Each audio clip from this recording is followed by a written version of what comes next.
Bismillahirrahmanirrahim. Alhamdulillahi ala ni'amih wa syukru lahu ala taufiqihi wa amtinani wa asyhadu an la ilaha illallah wahdahu la syarikalah ta'ziman li sya'ni wa asyhadu anna Muhammadan abduhu wa rasuluhu al-hadi ila ridwani wa da'i ila ihsani wa sallallahu alaihi wa ala alihi wa ashabihi wa ikhwani amma ba'd. Kita masuk pada pembahasan bab baru, nuzulul Qur'ani ibtidaiyun wa sababiyun. Yanqasimu nuzulul Qur'ani ila qismaini. Turunnya Al-Quran itu terbagi menjadi dua jenis. Yang pertama adalah ibtidai, yang kedua sababi. Di sini dibahas, kita bahas yang pertama dulu, al-qismul awal, bagian yang pertama, ibtidaiyun. Wa huwa ma lam yataqaddam nuzulahu sababun yaqtadihi. Yaitu semua ayat atau surat yang turunnya tidak diawali oleh sebab tertentu. Jadi tidak ada sebab khusus ya. Tidak ada sebab khusus yang mendasari turunnya ayat atau surat itu. Jadi turun karena memang Allah kehendaki ayat atau surat itu turun. Wa huwa ghalibu ayatil Qur'an, dan ini adalah mayoritas ayat-ayat Al-Qur'an itu jenisnya adalah ibtidai. Jadi tidak ada sababun nuzulnya, tidak ada sebab turunnya dia. Wa minhu qauluhu ta'ala, diantaranya adalah firman Allah Ta'ala, wa minhum man ahadallaha la in atana min fadlih lanasaddaqanna wa lanakunanna minas solihin. Allah Ta'ala berfirman yang artinya, dan diantara mereka ada orang yang berjanji kepada Allah, dia mengatakan, sungguh apabila Allah memberikan karunia-Nya, sebagian karunia-Nya kepada kami, maka kami benar-benar akan bersedekah dan kami betul-betul akan menjadi orang-orang yang shalih. Fa innaha nazalat ibtidaan fi bayani hali ba'dil munafikin. Sesungguhnya ayat ini turun ibtidaan. Jadi tanpa ada satu sebab yang mengawalinya. Dia turun tanpa sebab tertentu. Dan ayat ini menjelaskan tentang keadaan sebagian dari orang-orang munafik, yang mana mereka berharap agar Allah memberikan kekayaan kepada mereka, agar Allah memberikan harta kepada mereka. Mereka berjanji nanti akan bersedekah, akan menjadi seorang yang sholih ketika Allah mengabulkan keinginan mereka. Salah satu ciri orang munafik adalah apabila dia berjanji maka dia ingkari. Jadi ayat ini turun tanpa sebab tertentu. Tidak ada sebab tertentu yang mendasari turunnya ayat ini. Tapi ternyata ada satu kisah begitu yang tersebar luas yang diyakini sebagai sebab turunnya ayat ini. Makanya sengaja Syekh rahimahullah mengambil contoh ayat ini sebagai contoh qism ibtidai untuk membantah anggapan-anggapan salah begitu, kisah-kisah palsu, kisah-kisah dusta yang dianggap berkaitan dengan ayat ini dan menjadi sebab turunnya ayat ini. Di sini disebutkan oleh Syekh, wa amma mashtahara min annaha nazalat fi Sa'labah bin Hatib radhiyallahu an fi qissatin tawilatin dzakaraha katsirun minal mufassirina wa rawwajaha katsirun minal wu'adi fa dha'ifun la sihhata lahu. Adapun kisah yang tersebar luas bahwasanya ayat ini berkaitan dengan Sa'labah bin Hatib radhiyallahu an, di dalam sebuah kisah yang panjang yang banyak disebutkan oleh sebagian ahli tafsir dan banyak disebarkan oleh para pembicara, para khatib, para pembicara, maka sesungguhnya kisah itu adalah dhaif, kisah yang lemah dan tidak ada asalnya. Kisah itu kisah apa yang diyakini sebagai sebab turunnya ayat ini? Jadi beredar luas bahwasanya dahulu di masa Rasulullah SAW ada seorang sahabat bernama Sa'labah bin Hatib radhiyallahu an.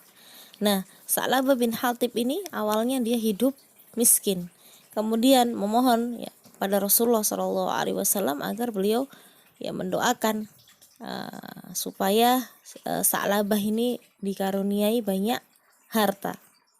Dan Sa'labah di dalam kisah itu ya disebutkan bahwa Sa'labah bin Hatim ini kemudian berjanji kalau nantinya mendapatkan banyak harta, ya sungguh dia akan mensodakohkan hartanya di jalan Allah, dan dia akan menjadikan dirinya menjadi orang yang solih, ya sebagai wujud syukur dia karena mendapatkan limpahan karunia dari Allah Ta'ala. Tetapi ya dalam kisah ini disebutkan bahwa ternyata setelah menjadi seorang yang kaya raya, ya dia justru tidak mau menunaikan hak harta, ya dia tidak menyodakkan hartanya, ya bahkan dia tidak membayar zakat. Ya kemudian akhirnya diyakini dalam kisah itu bahwa inilah yang menjadi sebab turunnya ayat tadi. Ya, kalau dilihat begitu, ya dilihat secara globalnya, dilihat secara umumnya, ya seakan-akan memang kisah ini nyambung dengan ayat tadi, begitu ya. Tetapi kisah itu sesungguhnya adalah kisah yang lemah, riwayatnya lemah, tidak ada asalnya sama sekali. Bahkan kisah ini justru ya bentuk penghinaan kepada seorang sahabat yang mulia radhiyallahu an, begitu. Jauh dari kebenaran.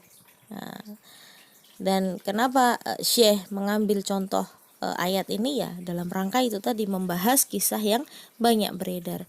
Yang benarnya adalah bahwa ayat ini sama sekali tidak berkaitan dengan kisah Sa'labah bin Hatib, bahkan tidak berkaitan dengan kisah-kisah yang lain, karena ayat ini turun tanpa satu sebab yang mengawalinya. Jadi tidak ada satu sebab yang mengawalinya, murni Allah Ta'ala menurunkan ayat ini dalam rangka menjelaskan keadaan sebagian orang-orang munafik. Itu sebabnya ayat ini masuk pada qism ibtidai, ya ayat yang turun tanpa ada suatu sebab khusus yang mengawalinya. Nah, sekarang kita masuk ke bagian yang kedua, al-qismu tsani sababiyun wa huwa ma taqaddama nuzulahu sababun yaqtadihi. Ya, bagian yang kedua adalah sababi, yaitu ayat atau surat yang turunnya ayat atau surat tersebut diawali oleh sebab tertentu. Dan sebab turunnya ayat itu ada beberapa jenis. Di sini disebutkan wasababu, ya sebab turunnya ayat yang pertama adalah imma su'alun yujibullahu anhu, adanya pertanyaan yang diberikan ya kepada Rasulullah SAW, kemudian Allah Ta'ala yang menjawab pertanyaan tersebut. Ya contohnya di surat Al-Baqarah 189 Allah Ta'ala berfirman, yas'alunaka 'anil ahillah qul hiya mawaqitu lin-nasi wal hajj. Mereka bertanya kepadamu wahai Muhammad SAW tentang ahillah. Ahillah itu jamak dari hilal. Hilal adalah bulan sabit yang muncul sebagai penanda masuknya bulan baru. Ya. Mereka bertanya kepadamu tentang hilal, maka katakanlah, ya yang menjawab pertanyaan ini adalah Allah Ta'ala. Hiya mawaqitu lin-nasi. Hilal itu adalah sebagai penanda waktu bagi manusia, ya masuknya bulan baru. Wal hajj, dan tanda untuk ibadah haji. Ya, siapa yang bertanya di sini? Yang bertanya pada ayat ini adalah ya para sahabat radhiyallahu taala anhum, bertanya kepada Rasulullah SAW. Kemudian Allah yang menjawabnya. Ya, maka sebab turunnya ayat ini adalah karena adanya pertanyaan yang diberikan untuk Rasulullah SAW, dan kemudian Allah Ta'ala yang menjawabnya. Dan ayat-ayat yang semisal dengan ini ya banyak sekali di dalam Al-Quran. Biasanya diawali dengan yas'alunaka, mereka bertanya kepadamu, seperti yas'alunaka anil khomri wal maisir di surat Al-Baqarah. Mereka bertanya kepadamu tentang khomer, minuman keras, dan judi. Kemudian masih di surat Al-Baqarah ada wa yas'alunaka anil mahid, mereka bertanya kepadamu tentang haid. Kemudian di ayat yang lain ada wa yas'alunaka anir ruh, mereka bertanya kepadamu tentang ruh. Nah ini ya artinya ayat-ayat yang seperti ini dia memiliki sebab turun, yaitu adanya pertanyaan. Ya pertanyaan ini bisa dari sahabat, bisa dari orang Yahudi. pertanyaan-pertanyaan itu muncul, ditanyakan kepada Rasulullah SAW, dan Allah Ta'ala yang memberikan jawabannya, sehingga turunlah ayat tersebut. Maka ayat-ayat yang diawali dengan kata-kata ini, ya yas'alunaka, paling mudahnya kita lihat seperti itu, maka dia masuk kism sababi karena memiliki sebab turun. Kemudian sebab nuzul ayat yang kedua adalah au hadisatun waqa'at tahtaju ila bayanin wa tahdhirin. Adanya suatu peristiwa yang membutuhkan penjelasan atau peringatan. Jadi ada suatu peristiwa yang terjadi dan itu membutuhkan penjelasan atau peringatan. Contohnya ada di surat At-Taubah ayat 65. Allah Ta'ala berfirman, wala in sa'altahum layaqulunna innama kunna nakhudu wa nal'ab. Allah Ta'ala berfirman yang artinya, apabila engkau bertanya kepada mereka, niscaya mereka akan mengatakan, sesungguhnya kami hanya bersenda gurau dan bermain-main. Ya. Al-ayataini nazalata fi rajulin minal munafikina. Dua ayat di sini maksudnya adalah At-Taubah ayat 65 dan 66. Ya, dua ayat ini turun berkaitan dengan seorang laki-laki dari orang-orang munafik. Qala fi ghazwati Tabuk fi majlisin, yang ketika terjadinya perang Tabuk, laki-laki ini mengatakan, ma ra'aina misla qurra'ina haula'i arghaba butunan wal akdzaba alsinan wala ajbana indal liqa'i. Jadi dia mengatakan, kita tidak pernah melihat yang semisal dengan para qurra ini. Qurra yaitu orang-orang yang ahli dalam Al-Qur'an. Yang dimaksud di sini adalah Rasulullah SAW dan para sahabatnya yang lebih besar perutnya dibandingkan mereka, ya lebih dusta lisannya, dan kita tidak dapati yang lebih pengecut ya dibandingkan mereka ketika menghadapi musuh. Jadi kalimat ini ya penghinaan ditujukan kepada Rasulullah SAW dan para sahabatnya.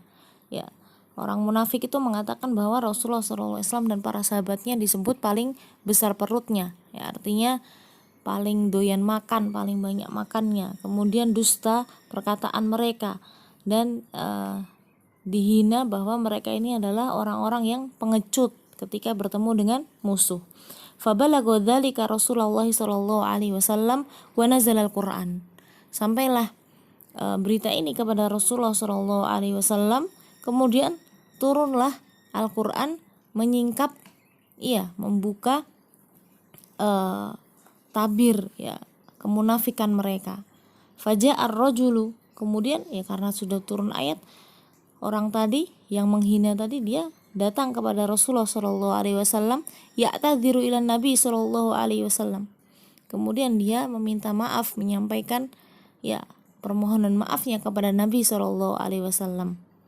Ya, fayujibuhu, kemudian ya Allah Ta'ala menjawab permintaan maaf itu dengan menurunkan ayat, abillahi wa ayatihi wa rasulihi kuntum tastahzi'un. Allah Ta'ala menurunkan ayat yang artinya, apakah ya kepada Allah, kepada ayatnya dan kepada Rasulnya kalian itu mengolok-ngolok.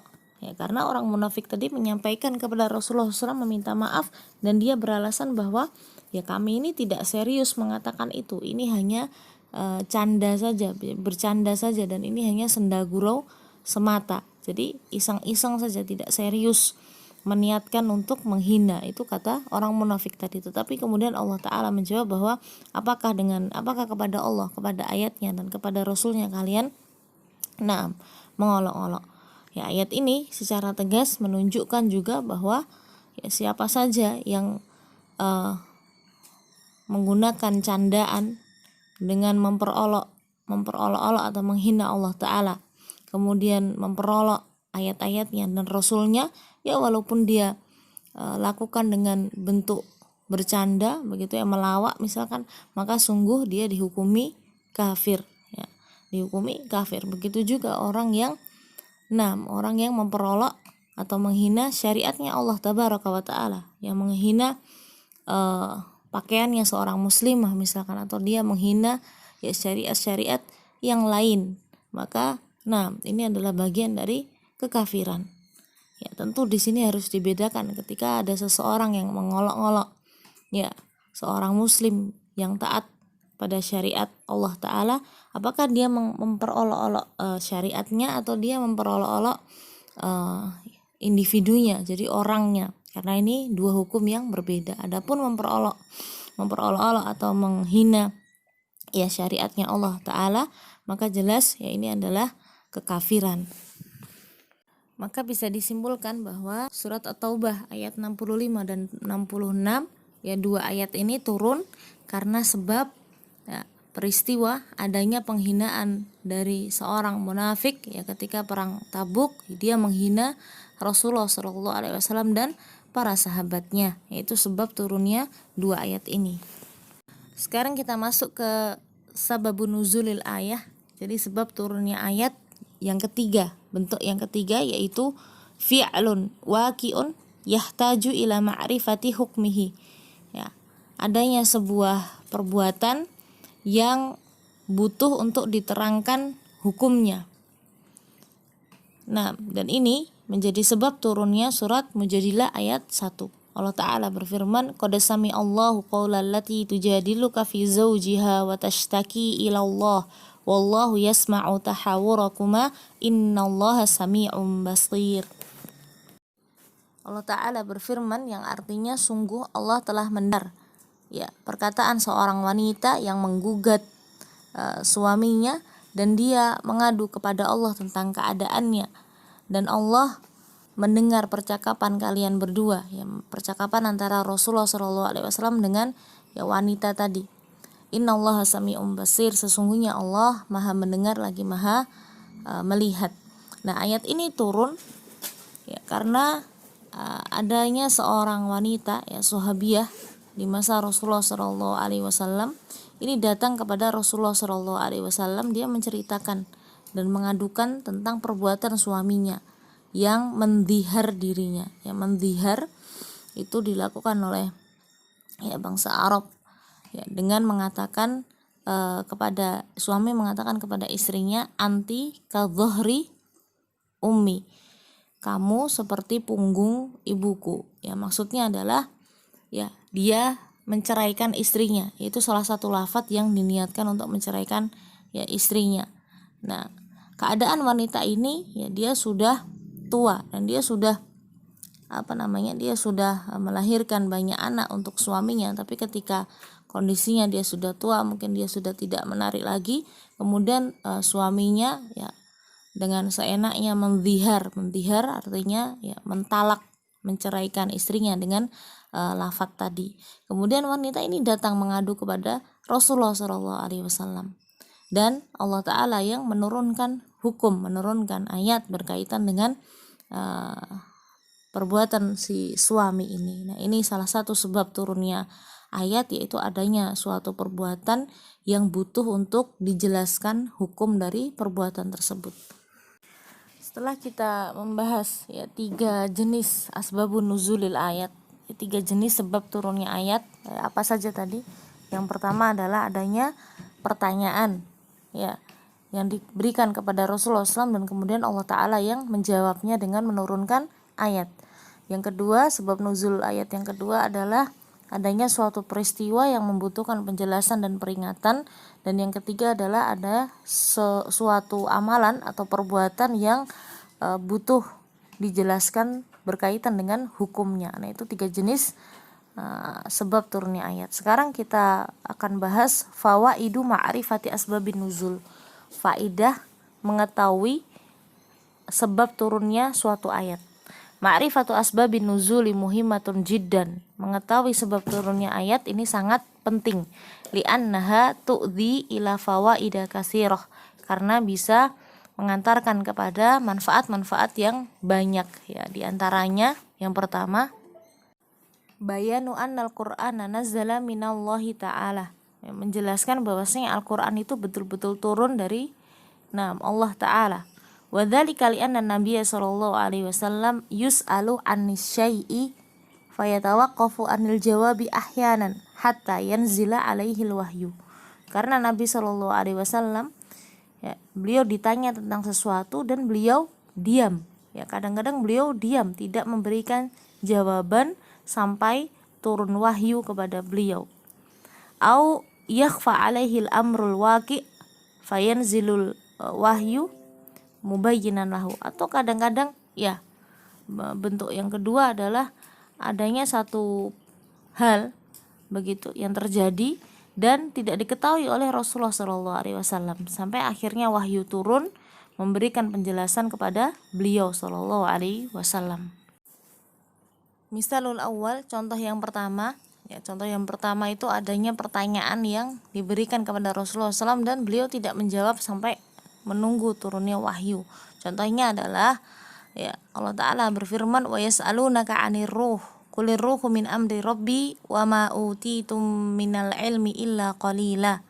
Allah Ta'ala berfirman, dan mereka bertanya kepadamu tentang ruh, bertanya kepada ya engkau Muhammad SAW tentang ruh. Kemudian beliau tidak menjawab, ya yang menjawab adalah Allah Ta'ala, qulir ruhu min amri rabbi, katakan kepada mereka bahwa ruh adalah urusan Rabbku. Wa ma utitum minal ilmi illa qalila, dan kalian tidak diberikan ilmu ya pengetahuan berkaitan dengan ruh itu kecuali ya sedikit saja. Fa fi sahihil Bukhari an Abdullah bin Mas'ud radhiyallahu anhu anna rajulan minal yahudi qala, dalam Sahih Bukhari ya disebutkan dari sahabat Abdullah bin Mas'ud, beliau mengatakan ada seorang Yahudi yang bertanya ya kepada Rasulullah SAW. Yahudi tadi mengatakan, ya Abul Qasim, marruh, wahai Abul Qasim. Abul Qasim adalah kunyahnya Nabi SAW. Marruh, apa itu ruh? Fasakata, kemudian Rasulullah SAW pun diam. Wa fi lafdin fa'amsaka, di lafadz pada riwayat yang lain disebutkan fa'amsaka, beliau tidak menjawab. Ya, fa'amsaka Nabi SAW falam yarudda alaihim syai'a, Rasulullah SAW menahan dirinya dan beliau tidak memberikan jawaban sedikit pun. Fa alimtu annahu yuha ilaihi, maka aku tahu bahwa ya sedang diwahyukan kepada beliau suatu ayat. Faqumtu maqami, aku pun